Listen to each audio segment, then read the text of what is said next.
So far in 2022, the crypto industry has experienced a level of volatility not seen in years, and many are wondering what the future holds for this emerging industry around the world. Joining me now is Greg Johnson, the CEO of Rubicon Crypto here in Atlanta. We always enjoy having Greg with us here. And you know, Greg, what exactly is behind the volatility in the crypto markets? Is this something that keeps you up at nights? I don't know that it keeps me up at night, Jeff, but good to be with you as always. I will tell you, though, when we first started talking, you and I, and speaking to viewers about a year ago, something that I said back then is really coming to the spotlight today. And one of the questions that was going to have to be answered was whether or not the crypto industry was going to be correlated or tied to the rest of the financial services industry. And the first big part of the answer to your question is, unfortunately for now, all these crypto programs, these projects, coins and tokens and blockchains, they're tied to the same economic news that the rest of the traditional investment world is tied to.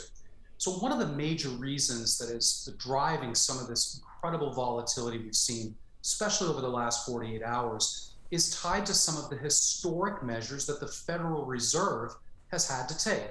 And we're very familiar with it. We've raised interest rates at a historic clip because we're dealing with the dual effect of inflation, supply chain, and that pandemic.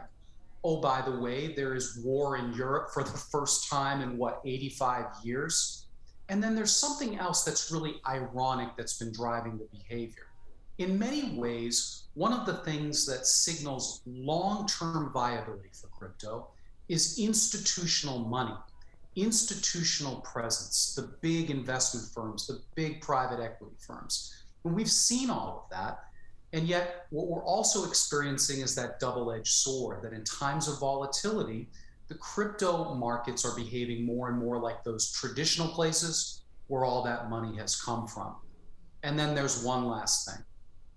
It's called irrational exuberance. And you and I laughed about this, 8 months ago, a little bit when I first said that.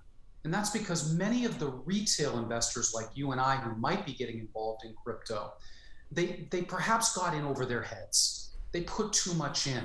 They had the wrong expectation. And so when you get the jitters and you see legitimately this type of volatility, well, gosh, we're having the sell-offs that we're seeing. But I got good news if you want some. I do. The good news is that actually I see a silver lining in this. And the reality is, I think there's major signs that investors who are already in crypto, and perhaps other folks that haven't gotten involved yet, should be paying attention to. Rightfully obscured, because this has been a big story over the last week or so. Fidelity Investments, one of the largest, most respected, conservative investment houses in the world, not too long ago made an announcement that they were going to build the rails or the platform to allow crypto in the form of Bitcoin to be invested and held in their 401ks. Now, in a slow news week, if this was a normal crypto cycle, that would be the story of the year. Because, Jeff, it means that one of the biggest firms in the world is starting to spend big money to prepare for crypto normalization. And that should give some folks some pause for excitement about what the long-term future is. Oh, sorry, go ahead. No, I was going to say, do you believe that there is to be, with crypto, an increase in political manipulation that is something that many should worry about?